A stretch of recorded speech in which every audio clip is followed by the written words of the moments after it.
Hello, this is cjhoyle. Today is Wednesday, November the 11th, 2021, and I'm here towards the north end of the city of Waterloo at the intersection of Parkside Drive and Bearinger Road. I've got this folding bike here with me today, and I've strategically located myself on this branch of the Laurel Trail because in this video I'm going to be riding my bike and giving a narrated tour, riding this trail down into Uptown Waterloo and continuing down into Kitchener all the way to Kitchener's Victoria Park. Alright, so starting from Bearinger Road, I begin my way heading in the south direction, and I'm following along beside a road called Wes Graham Way. And all of these lands up here are part of the University of Waterloo's Technology Park.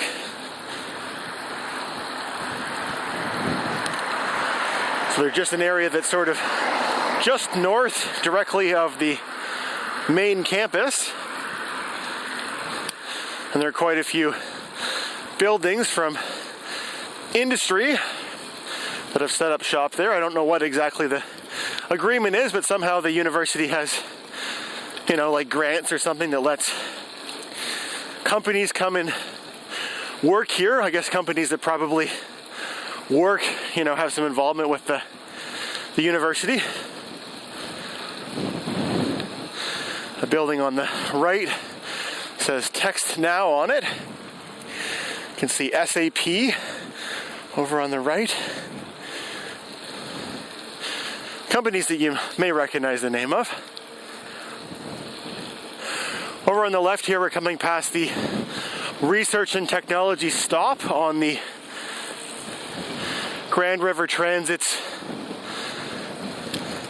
Ion LRT train. I guess Research and Technology Park is what this is called, not just technology. And there's one of those LRTs coming to drop off some passengers up here.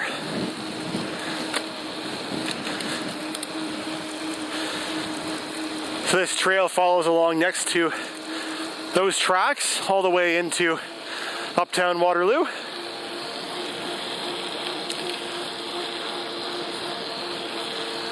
Just coming past a little reservoir, stormwater basin on our right. And I'm quite familiar with this trail here because so I went to the University of Waterloo for mechanical engineering, and in my fourth year, I guess the second part of my third year and the beginning of my fourth year, I lived in a house which is located in that neighborhood, really close to where we started the video. So this trail here was my commute to campus every day. So I know it, although things have changed a lot. There was no LRT back then. And a lot of the buildings that are in the research park weren't built either. There was there's a few buildings, but there was a lot of just undeveloped land that just sat there. These buildings that are over here on the left, which are not part of the Research and Technology Park, they were once occupied by, or during my time here, the whole time they were occupied by RIM, Research in Motion, which created the BlackBerry, which when I started university in 2007, they were, they were sort of the thing to have. Everyone wanted to have a BlackBerry, but within maybe 2 years of them, they really became a thing of the past and not something that you would brag about to people when you told them what university you went to. So that was Columbia Street that we passed back there. In my second year, I actually lived in a house that was on Columbia that was about 2 blocks to our left back there, kind of in the east direction. And here we are riding through the campus. So if you saw my previous video riding here in Waterloo, I did a loop around the ring road of this campus and talked about a lot of my experiences here and, talked about the buildings that I recognized and remembered. If you're familiar with my YouTube channel, you know that I am now based in Toronto, and I make lots of narrated bike riding videos in my home city. But this week I've been exploring other cities, and until coming to this campus here, a lot of what I've been seeing on my trip had been all new to me. We're just passing Engineering 5, which is over there on our left, and Engineering 3 is that one that's on the right. And today is a Thursday, so classes are in full session.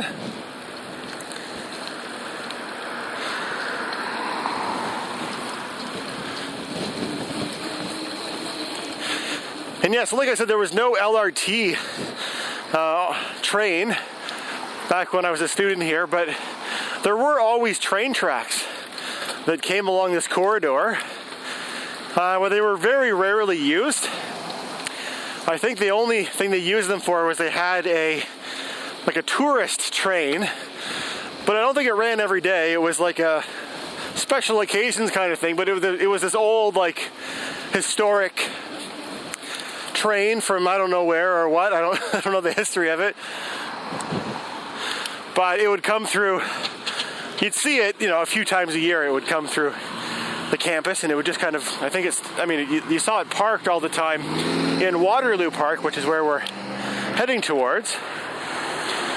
But, a couple of times a year it would go up north from there and maybe go up to St. Jacobs, small village that's just north of the city. This is University Avenue that we're about to cross here, just waiting for our turn. I've pressed the crosswalk button.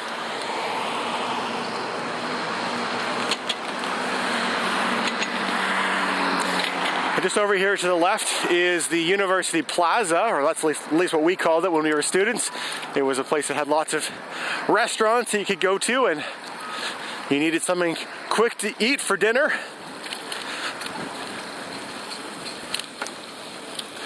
Over on the left, we're passing a campus development for the university called University Place, UWP. Over there that had that building that you can see, the large building that you can see on the left, that's new. That wasn't here when I was a student, but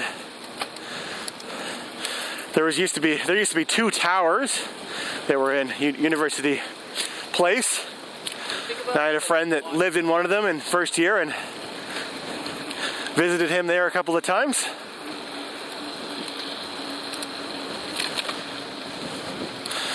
And up ahead we got a road to cross. And here you can see another one of the stops on the LRT. This is the Laurier Waterloo Park. The city of Waterloo is home to two universities, the University of Waterloo, as well as Wilfrid Laurier University. And I see the lights, but I don't see the arms have come down yet, so I think it's safe for me to...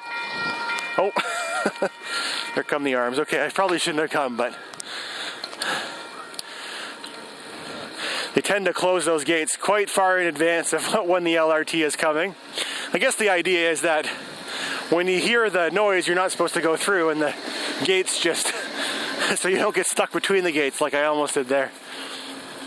Anyways, with that mishap behind us, we're now continuing on the Laurel Trail, and this is Waterloo Park.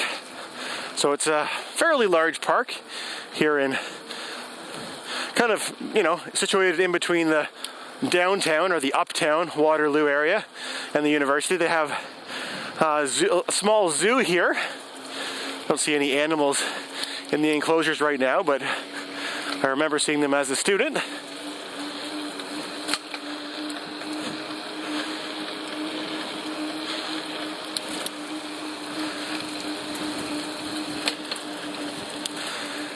And so yeah, I'm quite familiar with all that I've seen so far on this ride.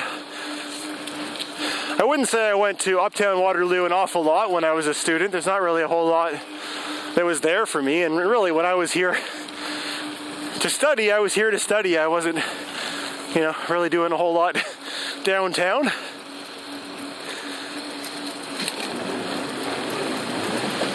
And, you know, I do grocery shopping and stuff, but that was all, there was all grocery stores and stuff that were closer to me. I always live kind of north of campus in my various different student housing situations. This building on the left that we're passing is called the Perimeter Institute. If I'm not mistaken, it was once visited by Stephen Hawking. I know he definitely came to the city at some point. And here we are pretty well in the heart of Uptown Waterloo now. You can see an old train station over there on the right.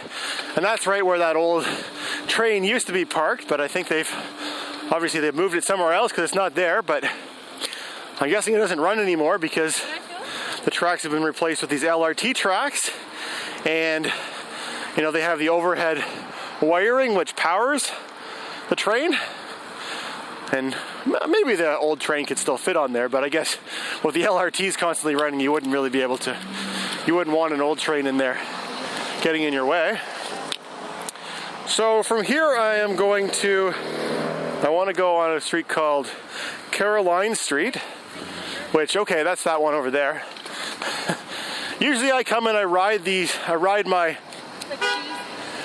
route, you know, well in advance of coming and making these videos, but I'm a little bit tight on time for making this. This is actually the third video that I'm filming today, and I got to get back to Kitchener before the 2:40 train, or 2:41 or 2:39, you know, something like that, when that train heads back to Toronto, because if I miss that one, the next one isn't until I think 8 p.m. and I don't want to have to wait around until then. Of course I could take buses and stuff, but I don't know, I just kind of like taking trains. And traveling with a bike, it's kind of nice to have it, you know, in the train. I think on a bus they kind of want you to put your bike on the front rack of the train, or on the front rack of the bus, which I don't know, I never feel very confident in those racks. You only have about 10 seconds to put it on, and then the bus is driving, so if you did something wrong and your bike falls off, well, it's going to get run over by the bus. So yeah, here's where the Laurel Trail continues, and we'll be connecting up with another trail, which is called the Iron Horse Trail, which continues. So basically we're no longer following the old route of that train, we're now following the route of the LRT.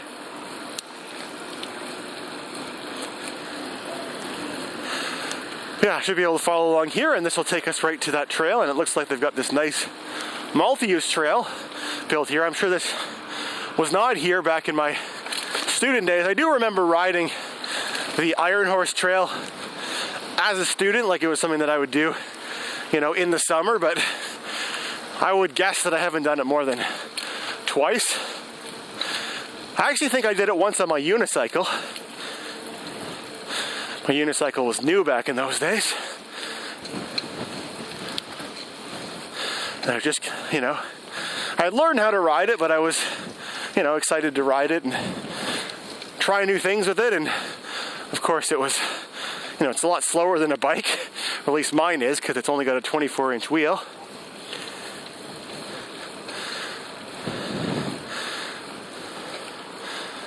All right, so a little bit further. Yeah, it's kind of nice to get to see this side of the LRT tracks. Now this part, the northbound side and the southbound side get separated. So if you know, if you're going one side, you get to see different scenery than when you're coming the other way. Over there you can see the LRT coming in the other direction over on King Street. That gazebo there is where I started the previous video that I filmed, which was riding through downtown Waterloo and over to the campuses of the two universities.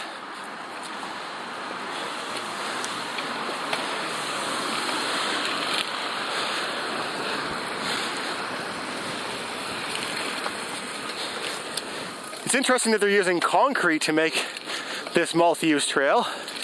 I'm accustomed to them being made out of asphalt, and kind of the rule of thumb is if it's made of concrete, then it's for people to walk, and if it's made of asphalt, then it's a multi-use trail for anybody to use. So I kind of feel like I'm breaking the rules here, even though I'm clearly not.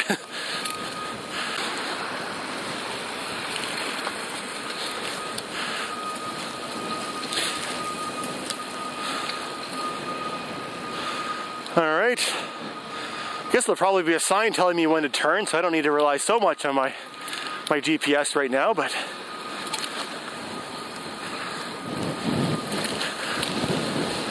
I think the next intersection is where I make my turn. And I guess once you get to the end of Waterloo Park there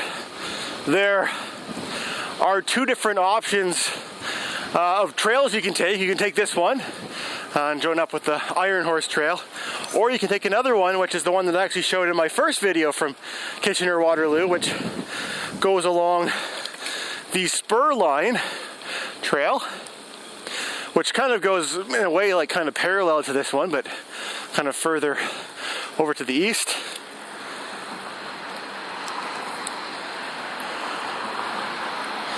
They're kind of similar though.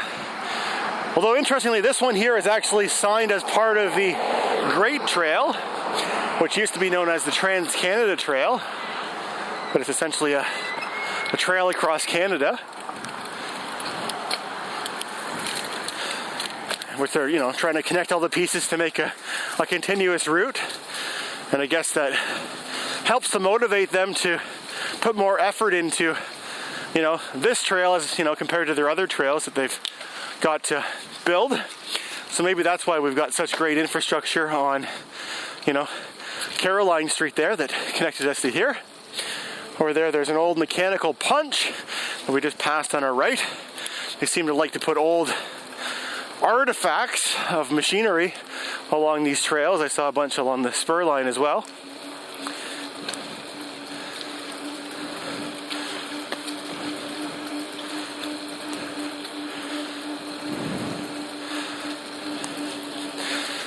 And yeah, for the most part, the road crossings along these trails are level crossings. So you have to, press a button or look both ways and wait your turn before you cross. So they're not, they're not really exactly not really able to go like fast and continuous. They wouldn't be the place that you'd really want to take like a road bike and just get going fast. But I guess, it's also recreational trail. It's for families and stuff, so you probably shouldn't be racing through here either. But yeah, I guess they still provide a fairly good transportation route. I wouldn't be surprised if my route from where I started near that Research Park station on the LRT, I wouldn't be surprised if my time to get downtown is that much slower than the LRT.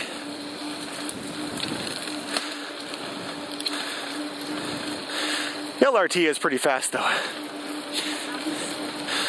I'd be interested to ride on it, although it's a little bit more complicated than you might expect to go on to use the local transit system here, because around most of the Greater Toronto area has employed a system called Presto. And I guess the first system that had it first network that had it was Go Transit. But all the, Toronto Transit Commission, and I know that York region and Durham region and probably others too, they all use the same system. So you just have this one card, you put money on it, you tap it when you get on. Sometimes you need to tap it when you get off, depending on the system. And they introduced something like that that's very similar here in the Kitchener, Waterloo, Cambridge area for the Grand River Transit system. But it's an entirely different system that's incompatible. So I could try tapping my Presto card, but it's not going to do anything. So I would have to, buy a ticket or I mean, I make it sound like it's a real, nuisance. It's not. I would be happy to use their transit, but just a shame that they couldn't have worked within the, couldn't have collaborated with the system that everyone else was using. I'm sure they had their reasons though. Got a railroad bridge up ahead to go under. And yeah, this is quite a nice trail. If you ignore all the road crossings, it's, quite continuous and nice and smooth.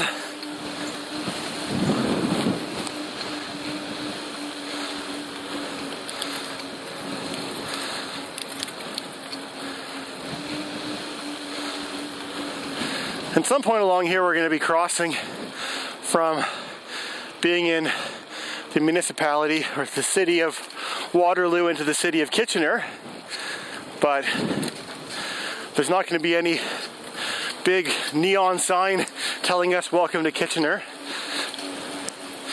These two cities are really one and the same. They've grown together and the border is kind of arbitrary. Even though they still are independent, they haven't amalgamated together. They're sometimes called the Twin Cities. We also hear this area sometimes referred to as the Tri-City, and that's because in addition to Kitchener and Waterloo, which are part of the region of Waterloo, there's also a third municipality, which is Cambridge, which is further to the south, but I think there's a little bit more separation between Kitchener and Cambridge. And Cambridge itself is an amalgamation of a bunch of existing communities.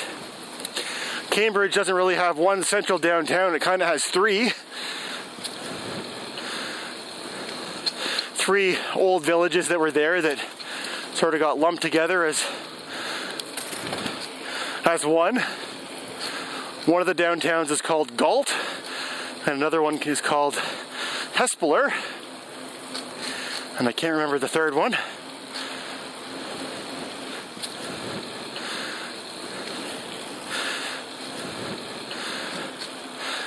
And yeah, so I'm pretty sure we're now in Kitchener, and Victoria Park, the destination that I chose for this video, is very close up ahead. It's quite a nice park with a lake running through it. And we've got a road crossing here at, can't see the name of it.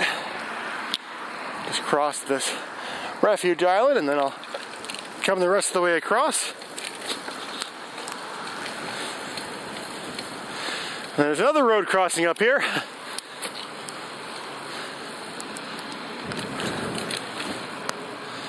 And we have to cross the entrance to this parking lot first, and then the actual road.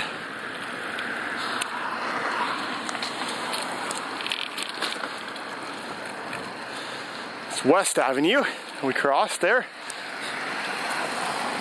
All the roads in Kitchener-Waterloo intersect each other at funny angles. There's no grid here, which makes, if you're not from here, it makes navigating more challenging than other cities in Ontario.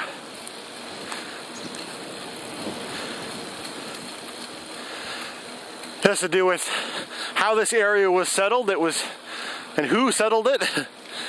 It was settled by Germans and Mennonites, and the land was given to them before it had been surveyed, so there was no, nothing that really organized things, and things just got put where it made sense at the time. There's no long-range planning, I guess, but it works. I mean, I guess that stuff doesn't really matter that much now that we have electronic maps that most people will follow when they're getting from A to B, as I am doing right now myself. But earlier when I was riding around, just sort of getting my bearings and trying to decide what I wanted to show in my video, I found myself getting lost a lot and having to, have to keep stopping, looking at where I was going. I guess the problem was that I didn't really have a particular place that I was trying to get to, so I couldn't just follow a route. I just wanted to see, hey, what's over here, what's over there, all that kind of stuff. So just across the tracks here, we've got, I guess the Iron Horse Trail does continue, and so does the Great Trail, obviously, but here is Victoria Park, which we'll do a loop around.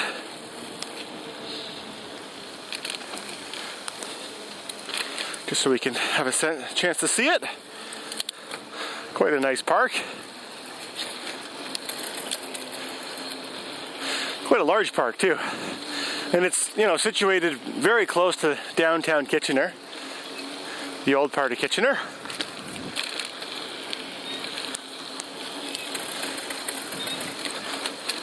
Whoop.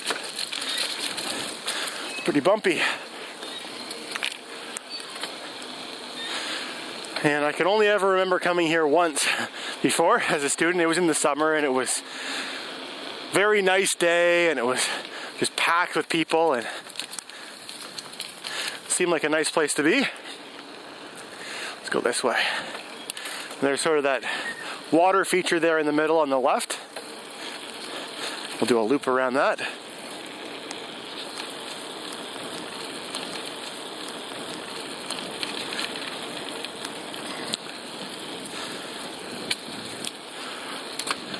So yeah, I've really enjoyed my short visit here to Kitchener Waterloo area again.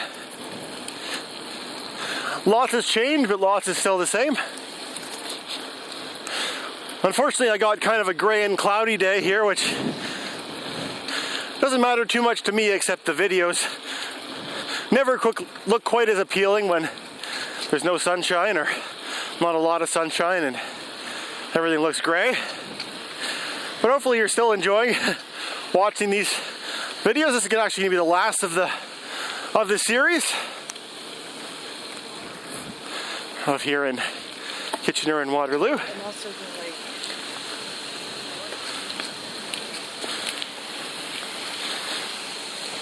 And yeah, we'll curve around here to the left and we'll get back to the other side. And over towards our right, you can see some of the taller towers of downtown Kitchener. A lot of them look like residential towers. Kitchener has a population of 235,000 approximately, and Waterloo has a population of about 105,000.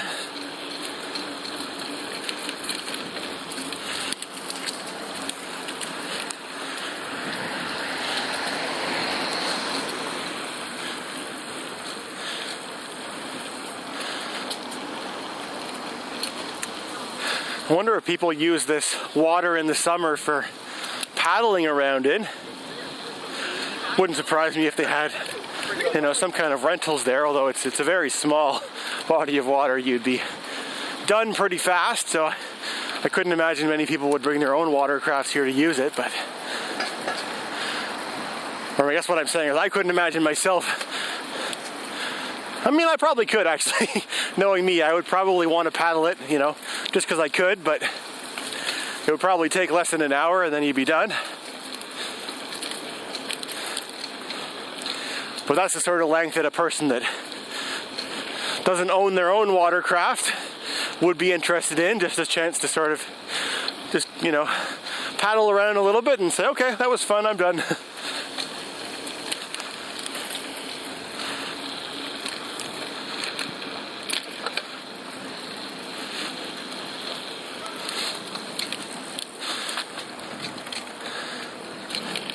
Lots of mallard ducks in this park.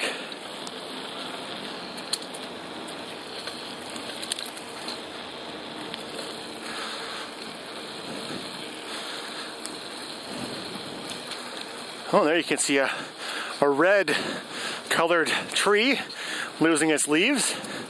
Looks like a sugar maple. All week I've been seeing vibrant colors, but I haven't really been seeing reds. I've been seeing yellows and oranges. I guess depending on where you are, the leaves change at different rates. So here we're going to pass over this body of water. I'm going to make my way back over towards the trail so I can continue on with my day. But anyway, I hope you enjoyed joining me on this narrated tour around the Kitchener Waterloo area. If you watched all the way in this video, I'd love to hear your thoughts in the comment section below. And thanks for watching.